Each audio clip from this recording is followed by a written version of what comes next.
Okay, so this video is about the transcendental functions and integrating them. We have done many of these formulas, and then some will be new, or at least partially new. And so the nice thing about this video and this lesson is it's a whole bunch of practice on integration, which we all need. So this formula, this one, and this one are all new. And so you need to be sure that you learn them. But please, again, notice the connections. Now, these we did an assignment where we actually, you should have kind of discovered those because we were integrating tangent. We changed it to sine over cosine and so on. So we've actually done that in a lesson. And so we've kind of discovered this formula. But again, notice the connection. The integral of tangent is minus ln times ln of the absolute value of cosine u plus c, and cotangent is just opposite of both things, so to speak. So it's positive, and it's ln of absolute value of sine of u plus c. So do notice there's connection. It's not that hard to remember which one goes inside if you'll think about how we sort of developed it. We had sine u, cosine u on a problem. So that meant that you want to try to get very often fractions as du over u. So that meant the bottom was the u, or the answer that was going to be inside. And the top was the derivative. And the derivative of cosine is minus sine. That's the reason for the negative there. So again, same thing here. This one is cosine. I'm just going to put x this time so it's a little easier to see that. It's confusing with the u. But if I let u equal sine, then its derivative is cosine, so I have du over u, which is where we get the ln of absolute value. I could go through the way you get the cosecant and secant ones, but it's not easier. It's not something you're going to remember. These you actually might remember how they came to be, and a lot of people actually kind of learn them that way. But the cosecant, the integral of cosecant, integral of secant, it's kind of a not real complicated, but it's not really something you're going to remember how we did that. So you really just need to memorize them. Now you will notice I kind of remember that there is a connection between the derivative of secant. The derivative of secant is secant times tangent. The integral is ln, and its absolute value, of course, and then it's plus. So it is kind of, there's some similarities there. You, as always, have to figure out how you can remember them, and whatever it takes, you have to know them. So here's 4 new formulas. That's it for really new formulas. This is all the integration formulas that we're going to have that could be on formula quizzes that you actually need to memorize, except for we have a change in some formulas here at the bottom, so that'll be the new way to learn them. And then there'll be a couple of techniques we do later where we'll memorize parts of that. So if we have logs and exponentials, these are not new formulas. We've already been doing those, so that's not this different. The inverse trig functions, this is now how you will want to write these formulas and memorize them. So now, instead of it being du over the square root, for example, for arcsine, du over the square root of 1 minus u squared, we have an a squared there. So that's just any number. It has to be a constant, can't be a variable, but we can have any number there. And a would just be the square root of whatever number that is. So it doesn't matter what it is, we can square root it, and that's going to be a. And then when we do the formula, the only difference is we do arcsine, and instead of just u, it's u over a. Now, same thing similar for arcsecant and arctangent. Difference being they both have 1 over a in front.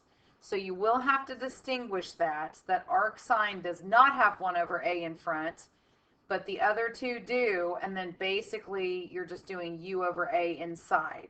So that's the change. Best way to learn them, practice, make yourself some flashcards, study that composition book, the things that we talk about. You have to know them, and you'll know them if you just study them daily, just for a few minutes. Okay, So now we're going to just do a bunch of problems, and they may or may not involve any new formulas. They may just be previous things. It's just all things that we notice.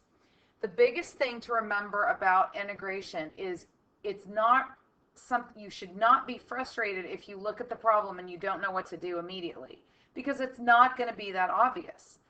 So you have to just watch a lot of examples. You've got to do a lot of problems, and then you'll start to get more experience and you'll start to see things a lot better. So on A, so one thing I want you to be really cautious about is, I guarantee you, some of you think that this is ln of x whole thing cubed. So your immediate reaction is, oh, it'll let u equal ln of x, and it's going to be u cubes there, down there or something. But that's not what it is. So be cautious about those parentheses. So what we are going to do is rewrite this a little bit, because it's not ln of x whole thing cubed. That would be an easy u substitution. It's a little bit different. If I were to let u equal x cubed, if I tried that, then du would be 3x squared dx, which I have nothing like that in the problem. And then I have a 1 over x that's extra. So that's not going to help. But if this was your homework, you should have tried that. And once you tried it, then you just don't erase it. I'm erasing it because it's your notes, but you would just cross it off, go to another one. Okay? So make sure that you do all of your homework always on other papers, so you have plenty of room, because you are not going to know what to do first. So again, here's some experience we're gaining.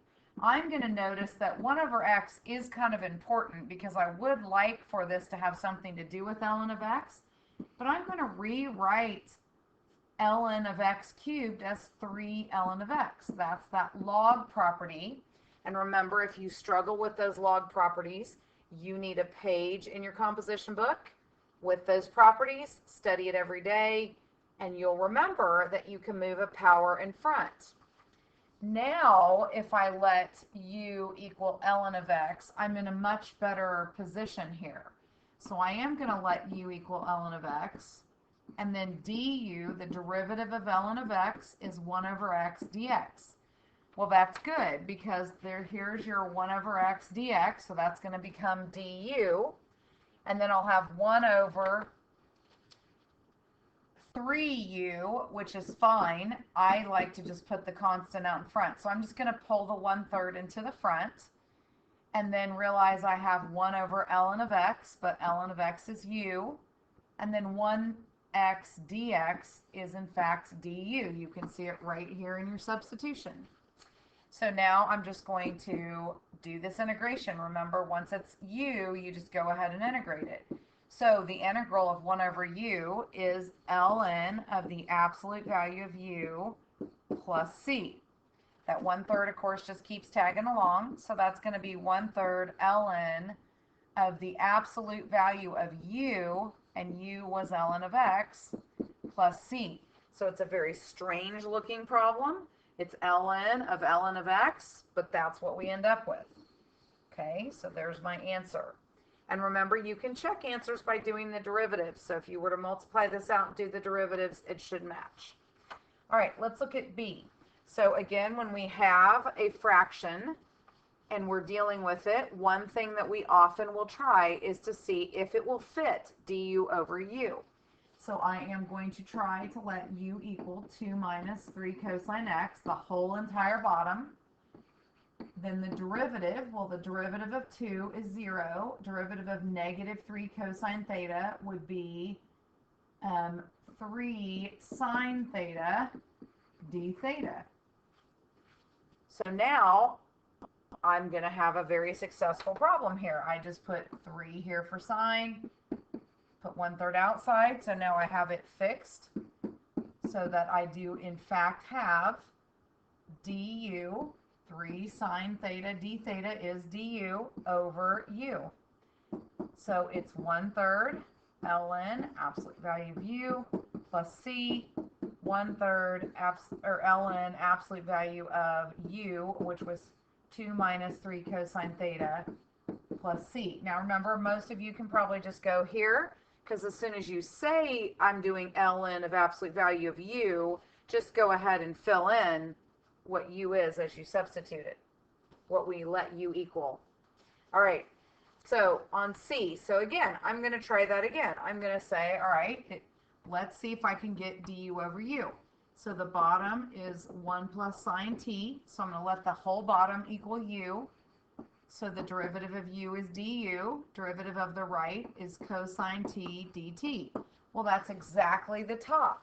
So I can either go ahead and write that this is du over u, and then get my answer, or sometimes when they're that simple, there was nothing to fix, nothing to do, you can go directly to the answer, ln of absolute value of u, and as I say u, I'm just going to write what the u is that we put up above. We said u was 1 plus sine t, so I just wrote that in when I did the problem. So there's another one. All right, so we look at D. So D, again, we have a product. There's no actual product rule for integration.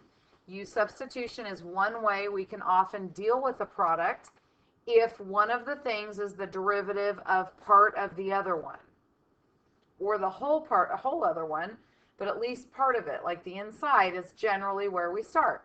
So we're going to again decide our basic first case is just let's let u be the inside of the more complicated one. That doesn't mean it will always work, but in this case it should start to be, you should start to see things a little bit that you can say, oh hey, derivative of x cubed is 3x squared, so I got an x squared, I got an x cubed, something's going to work out here. Okay, so do my derivative, I get 3/2 x squared dx. Well, I don't have 3/2 x squared dx, so I'm going to make it 3/2, which means put 2/3 outside. So I now have 2/3 integral e to the u, and then 3/2 x squared dx, that whole 3/2 x squared dx just becomes du. So I have 2/3, and the integral of e to the u can't get much easier. It's just e to the u, and then as I say u, just substitute back what you had right here, because it's right in front of you, because you're going to write it down, just substitute that back in, and there you go. All right, let's go to the next problem. All right, so on this problem, I've got a quotient, but if I let the bottom equal u, if it was sine squared, I'm definitely not getting an e. I don't really need to write that one out to see that that's not going to work, because I'm not going to get e to the something when I take the derivative of sine. So let's try letting u equal cotangent, because that's the inside of one of the functions. The reason I did that is because the derivative of cotangent is minus cosecant squared dx. Now I don't have that, I have sine squared. However, obviously, sine squared and cosecant squared do relate. So let's rewrite this as cosecant squared x times e to the cotangent x dx. Because we know that 1 over sine squared is cosecant squared. If you don't know that, you struggle remembering that, then you need to have a composition page that has all those reciprocal identities, and you're studying it daily. Those kinds of things aren't anything we're supposed to be thinking about. We should just know that. So once I've done that, we can see how the problem will work out. So we put a minus here to fix it, because we needed it to be minus cosecant squared. So we have minus integral e to the cotangent x, but cotangent x we let equal u, and then minus cosecant squared dx ended up being du. So we're going to get minus e to the u, and u was just cotangent x, and then we have plus c. And we're finished. All right, let's go to the next problem. So here we have 2 to the x cosine x dx. So again, I can see that sine and cosine are kind of derivatives of each other. So it would seem to be logical to let u equal sine x, because it is inside the exponential. And if I let u equal sine x, then the derivative would be cosine x dx. So du will equal cosine x dx. So then substitute. I have the integral of 2 to the u du.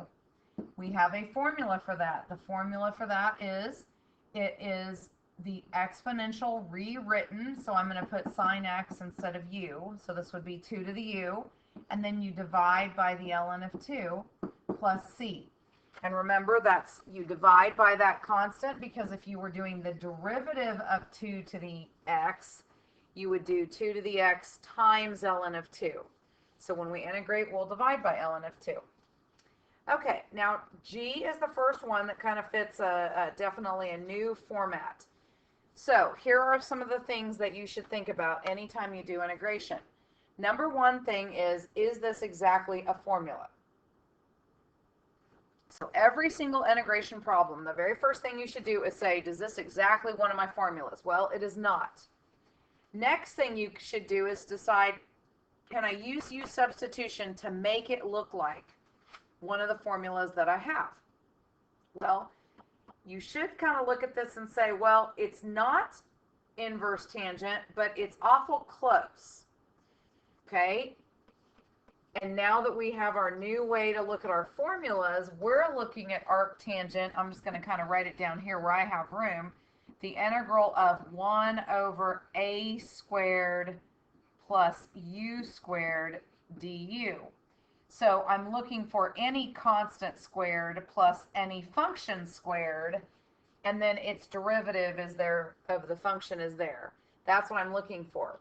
So we're going to notice that a would be the square root of 5, because I have to square a and get 5. And then u would be what I'm squaring to get 4x squared, which would be 2x. So then du would be 2 dx. So here are my substitutions. So let's go and rewrite this and see if we can make it work. So first thing I'm going to do is actually just rewrite it without putting the u's in. I'm going to rewrite that as square root of 5 squared plus 2x squared, so that you can see how it's constant squared plus a function squared in the bottom.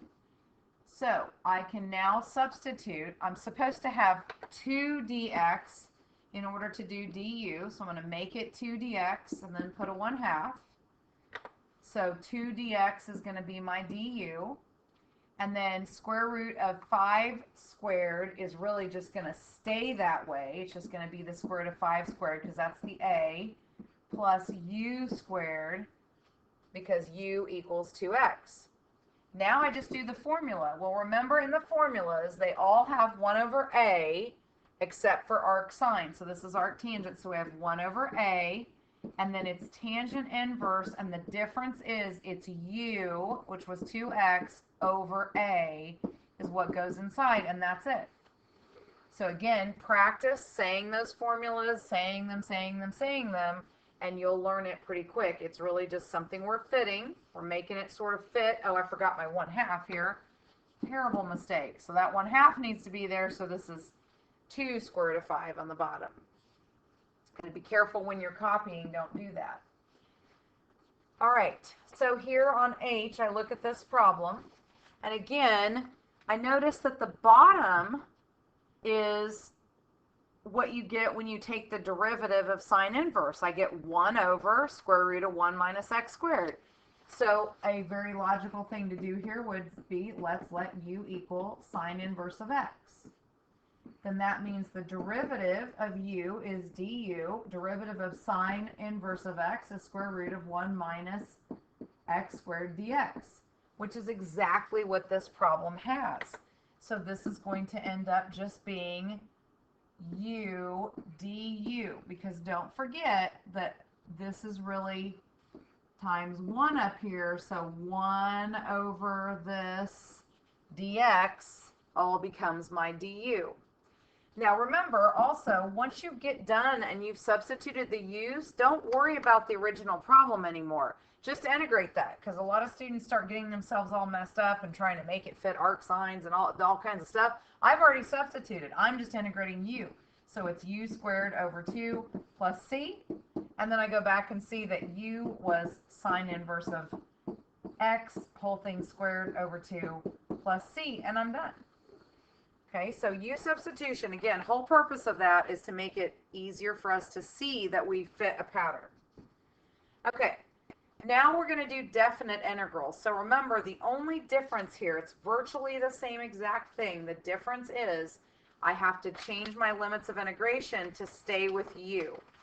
You could also just leave them as x and resubstitute, but I think it's much more, I think it's a lot easier just to always change the limits of integration and leave everything in u, because that's the thing that we made to make it easier.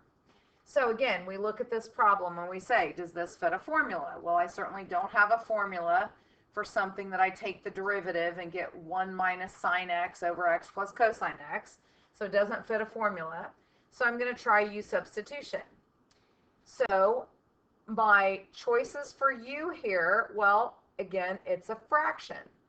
So we're going to try letting u equal x plus cosine x, because that's the bottom. I'm going to try to see if I can make it du over u.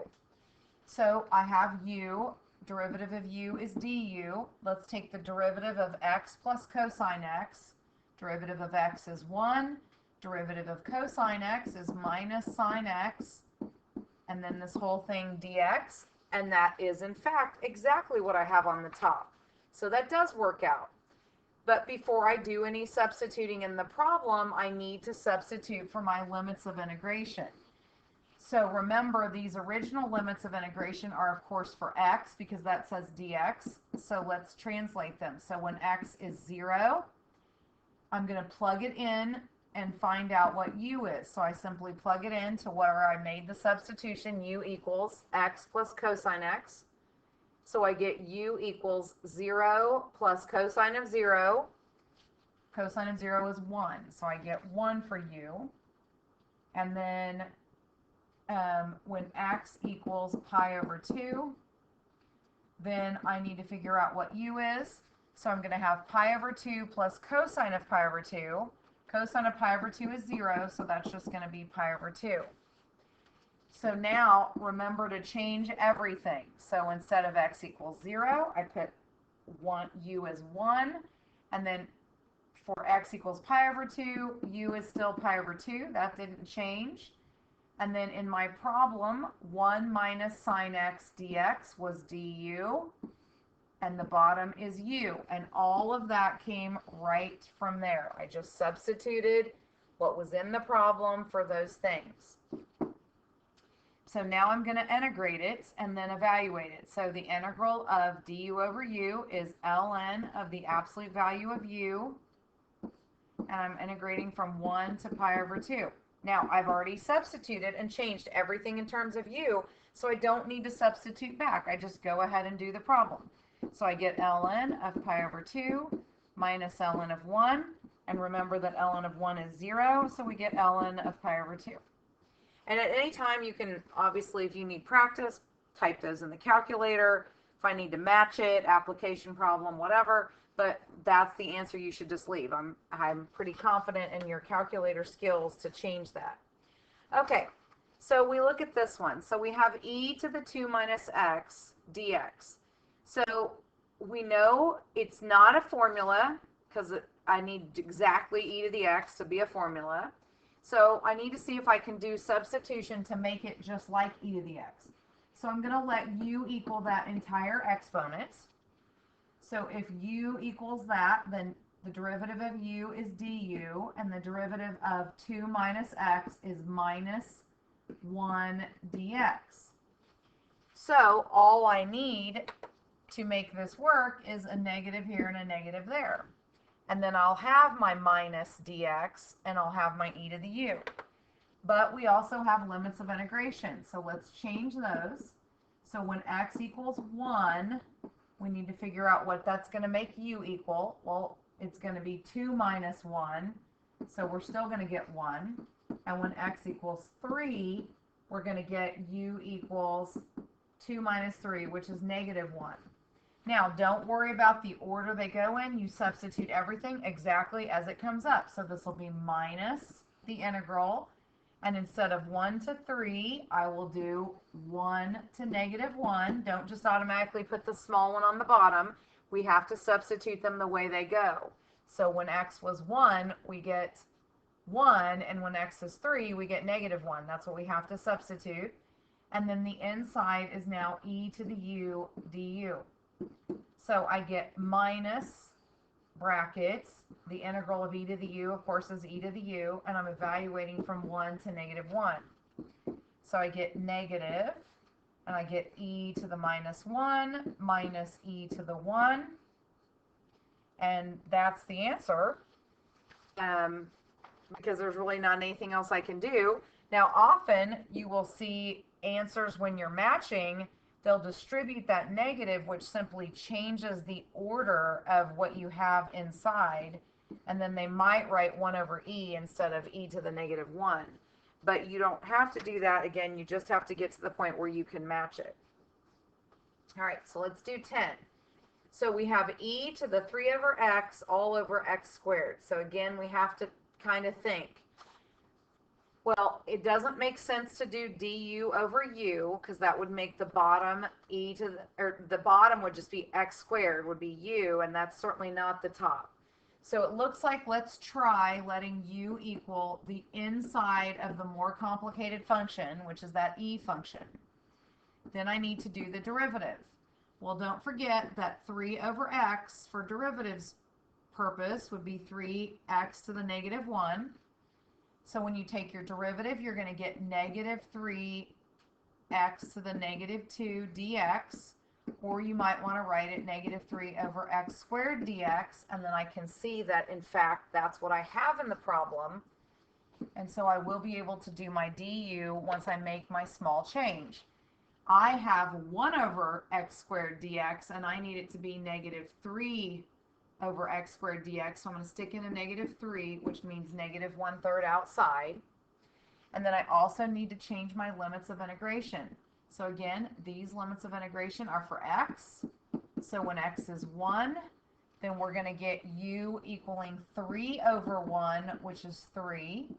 When x equals 3, we're going to get u equaling 3 over 3, which is 1.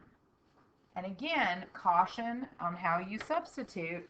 Same order. So the -1/3, of course, just stays there. When x is 1, u is 3. When x is 3, u is 1. U equals 1. And then we have -3 over x squared dx, which is going to be your du. And then you have e to the u. And those are all just the substitutions. And remember, the advantage to this video, you can always stop it and take your time, hit pause, and make sure you absorb where all that came from. So I get -1/3, and the integral of e to the u is just e to the u, and I'm evaluating from 3 to 1. So it's -1/3 e to the first minus e to the third, and that would be my answer. Or again, they might switch the order because of the negative and so on, but that's what it is. So you can always distribute a negative if you're just trying to match, just to see if it matches something.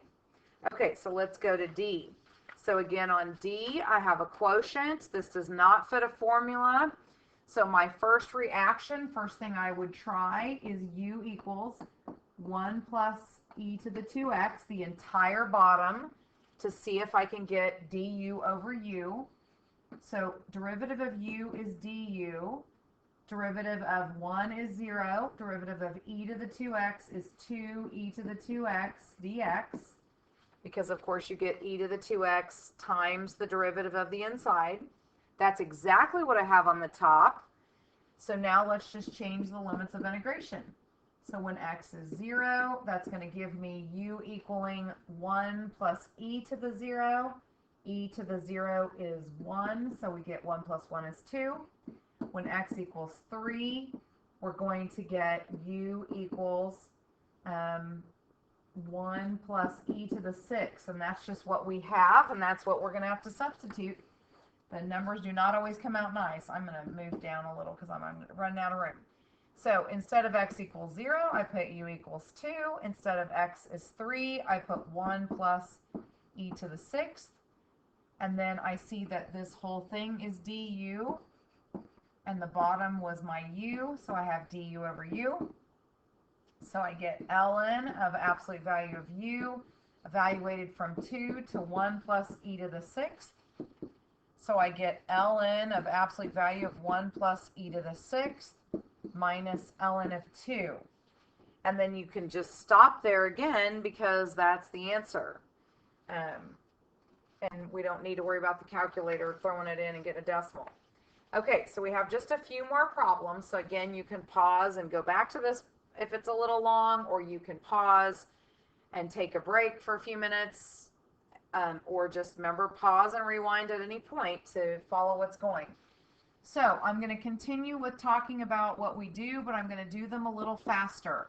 So if you want, you can pause ahead of each one and decide what you think u might equal and see if you're correct.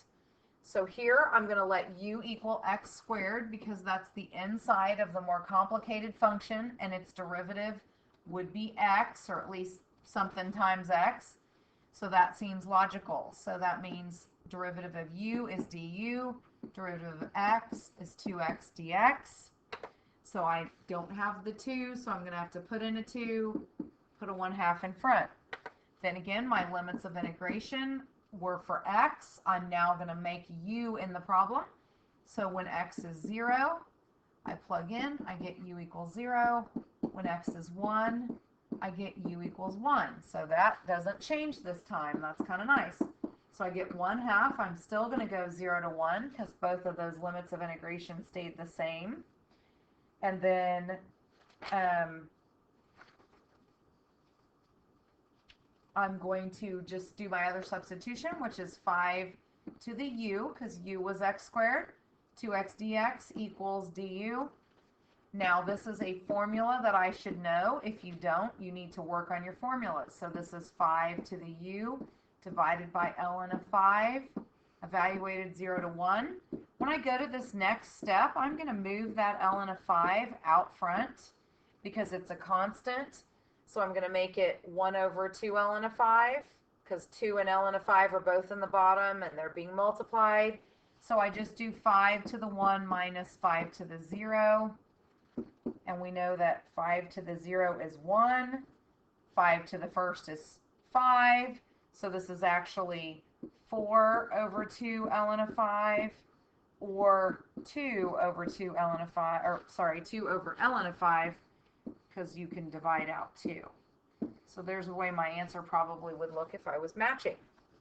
All right, so next one, we're going to let u equal cosine x. So du, derivative of cosine, is minus sine x dx. So I will have to make a little change here for that to work. So there's a minus and a minus. So I'm going to get minus integral. Oh, and I got to change my limits of integration because those limits of integration are for x. So when x equals 0, we're going to get cosine of 0, which is 1. So u will be 1. When x equals pi, we're going to get cosine of pi, which is negative 1. So we're going to be integrating from 1 to negative 1, e to the u du, because we made all our appropriate changes. So we get minus integral, again, e is easy, it's e to the u. We're going from 1 to negative 1. Again, don't change those limits of integration around. It doesn't have to be smallest on bottom, biggest on top. It has to be whatever it comes out to be, and that's what it came out to be. So it's minus integral of e to the negative 1 minus e to the 1. And then again, I would just stop there. All right, so now these will be a little bit, these next two will be a little bit of a big change, or the next three. The last one's not so bad, but these next three. So pay particular attention. So again, my first step is always, look, does this fit a formula? Well, I certainly do not have a formula for A. I don't have anything I know that I integrate that. I can't do du over u because the top would have to have an x in it, because if I let u equal the x squared plus so on, I'm going to get a 2x. I don't have an x anywhere. So what we're going to try, and again, it's trial and error. I'm going to try rewriting the bottom as a difference of squares. Now, if that had in fact actually even been a perfect square, I would just factor it, and then I could answer that, but it's not. So what I'm going to do is keep that together, leave the 37 kind of over to the side, and we're going to make a perfect square trinomial here. So remember that you take half of the middle term, which would be 6, and you square it, which would be 36. So I had to add 36, which means out here I have to subtract 36. Again, this is a video, so slow it down, rewind it, go back if you're confused. And then I'm just making this a perfect square. So that's x plus 6 whole thing squared. 37 minus 36 is 1. So this actually now should look to you like arctangent. It just happens to be that it's x plus 6 squared. It's a u squared instead of being x squared plus 1. But so I would not do this. I'm going to write it, but then I'm going to see why I don't really need to do this. If I do u equals x plus 6, the derivative is just dx. There's not going to be any change. So I really just need to recognize this is in fact just arctangent. I'm going to write arctangent this time. You can write tangent inverse, doesn't matter. It's u over a. Well, a was 1 this time, now that we have our new formulas, and so that's it. Or again, tangent inverse. Now B is going to be the same thing, only it's a little bit more complicated to do the completing the square. So I'm actually going to, and you're going to have to find a little space somewhere in the margin of your notes or above it or something, find a little spot where you can do this. So I'm just going to do the completing the square of the inside instead of writing this problem over and over. Well, this time the thing I want to leave alone is the 4. So this is going to be 4 minus parentheses, and then I'm going to leave a space and write 6x plus 9x squared. Now notice that it is in fact the same thing, because your negative would get distributed. There's your minus 6x, and there's your minus 9x squared. So that's going to be the same. This place I'm going to add the extra part would be right here, but the problem is I have a number in front of 9, in front of x squared, and I can't have that. So I'm going to need to do another step and do 4 minus parentheses, and I'm going to think of this as 9x squared plus 6x. I'm going to turn it around, but I'm going to take out 9 and write x squared plus, well, instead of 6, if I take 9 out, it'll be 2/3 x, then leave a blank because I have to fix it, and then close these parentheses, and I'll have to add something to the outside also. So this is going to be this is your middle term. I need to take half of that, which would be 1/3, and square it, which would be 1/9. So I'm going to add 1/9. Well, this ended up not being as bad as we thought, because I didn't actually add 1/9. I actually did 9 times 1/9. But then don't forget the negative. So I actually just added to the problem a -1, which means outside I put +1. Now again, video, slow things down if you need it to catch on. So now I see that I have 4 plus 1, those are outside, minus, and then I'm going to have to write my perfect square. So it's 9 times x plus 1/3 whole thing squared. Well, life would be much easier if I actually thought of that as putting that back in, that 9 in. Well, think of it this way. If I'm going to put the 9 inside the squared, a lot of you want to just distribute it. Right now, I can feel it when you're looking at it. I can't do that because the inside's being squared, but I can think, well, what would I square? It'd be 3. So I can actually multiply inside each term by 3 to put that 9 sort of inside the squared. Now, you can do all kinds of things to figure that out. But again, slow this down, go back, check it out, and think through it. All right, so I'm going to go back up to my problem. So what I did is I did this whole inside and I completely rewrote it. And it is now square root of 5 minus, in parentheses, 3x plus 1 squared. So now I can see that this does in fact look like arc sine. It's just not quite exactly arc sine. So I've got to make some changes. U is going to be 3x plus 1. So du is going to be 3dx. And then I notice that a is square root of 5. So I make my change here, 3 1/3, and then I can actually, since this is pretty much just a formula, I'm just going to write it down. The 1/3 comes from here. Remember that arc sine is the one that does not have 1 over a in front. So you're going to get sine inverse of u, which is 3x plus 1, over a, which is square root of 5, and then plus c, and I'm finished. Okay, and so again, that might be a good one to rewind and look through again. All right, let's do these last two and then we'll be done. So the last problem, actually, I'm not going to do B because B is not actually anything that's that, well, yeah, I'll do it real quick. All right, so let's look at A. So A is very different. So here's a little thing. So I look at this and I think, okay, what if I let U equal the whole bottom? All right. Well, that would be okay, except the problem is I don't have that derivative anywhere else. I don't have any x's. So here's a little thing that we can sometimes try. Let's actually solve that kind of for that 2x, that square root of 2x. And now let's do the derivative of both sides. So if we have u minus 1, we do the derivative, we still get du. If I do the square root of square root of 2x, I'll let you do this outside if you don't know how to do it. It's 1 over the square root of 2x dx, because you're going to have that raised to the -1 and so on. So you can, or to the the 1/2, I'm sorry. So you can figure that out. So you're going to get 1/2 times 2x to the -1/2 times the derivative of the inside, which is 2, which will get rid of the half. So you do that derivative yourself.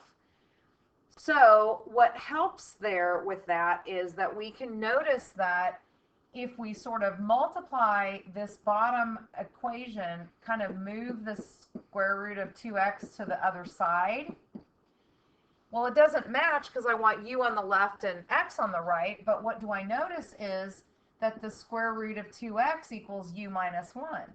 So this would be u minus 1 du, and that's going to equal dx. Now this substitution is going to be rare, so don't start trying this on every single problem like, oh my gosh, it's always going to be like that one. This should be very rare. This doesn't happen very often that we have this come up. And now let's see how we can, in fact, substitute everything though.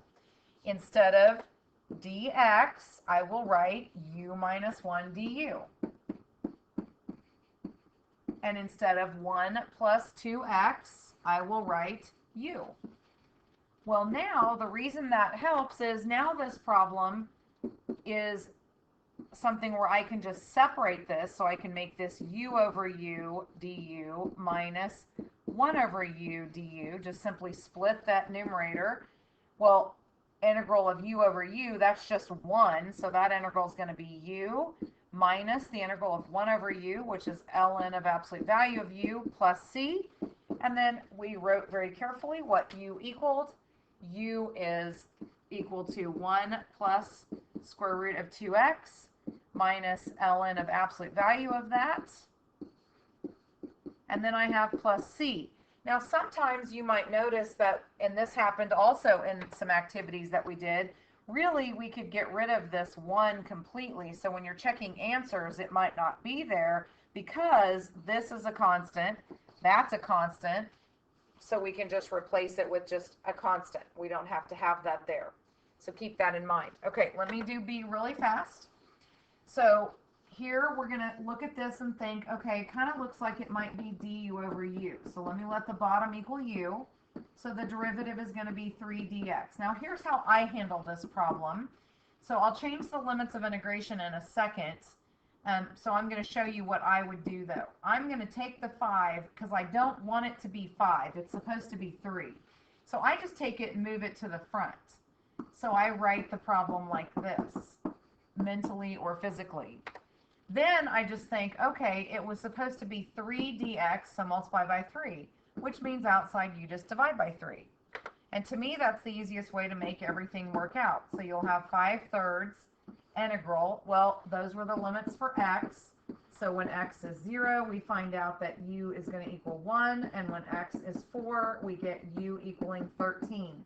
So we're going to go from 1 to 13 of du over u. You have 5/3 out here, ln absolute value of u, going from 1 to 13. So you're going to have 5/3 ln of 13 minus ln of 1. Of course, ln of 1 is 0.